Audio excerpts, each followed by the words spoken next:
ఇలాంటి మరిన్ని వీడియోల కోసం మా ఛానల్ని లైక్ చేయండి, సబ్స్క్రైబ్ చేయండి, బెల్ ఐకాన్ను యాక్టివేషన్ చేసుకోండి.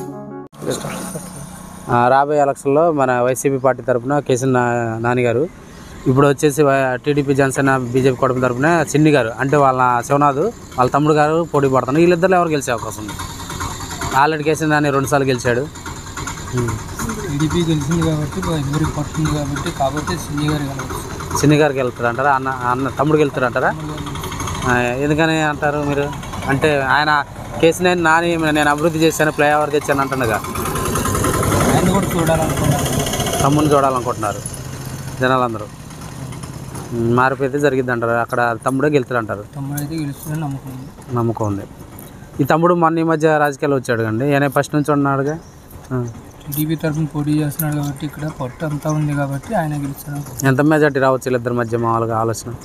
మన మెజార్టీ ఏం చెప్పగలుగుతాం? ఒక 50,000 20,000 అట్టా మెజార్టీ ఏం చెప్పలేదు సార్. మరి తమ్ముడు అయితే పై చేయి ఉంటారు. అయితే మరి సీఎం ఎవరు అవుతారు? సీఎం చంద్రబాబు నాయుడు అవుతారా సీఎం? ఎందుకని అంటారు? జగన్మోహన్ రెడ్డి ప్రతి ఒక్కరికి నేను పథకాలు ఇచ్చాను, నా 10 ఇంట్లో మేలు జరిగితే నాకు ఓటే వేస్తారు ఖచ్చితంగా అంటుండగా. చంద్రబాబు కూడా ఇస్తాను అంటున్నాడు. ఈ జనాలు అందరూ 9 సంవత్సరాలు అప్పుడు ఉండి అప్పుడు లేదు ఇప్పుడు ఇస్తా అంటుంటే ఆయన చూసి అని అంటున్నారుగా. పరిపాలనలో జనవరికి వ్యతిరేకత ఉంది. జగన్మోహన్ రెడ్డి పరిపాలనలో వ్యతిరేకత ఉందంటారా? టీడీపీ గవర్నమెంట్ వ్యతిరేకత అంటే అభివృద్ధి చేయలేదా, లేదంటే ఇలా జనాలు డబ్బులు ఇవ్వకూడదు అంటారా? ఇదే రోడ్డు 4 సంవత్సరాల తర్వాత వేసారు. ఇదే రోడ్డు 4 సంవత్సరాల తర్వాత వేసారు. 4 సంవత్సరాల తర్వాత వేసారు. లాస్ట్ మూమెంట్లో వేసారంటారు.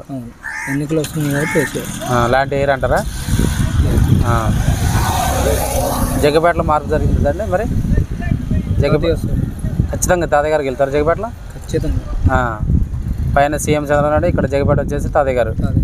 భానుగారు ఏం అభివృద్ధి పనులు చేయలేదంటారా? చేశారు, కొద్దిగా చేశారు, మరంతా చేయలేదు.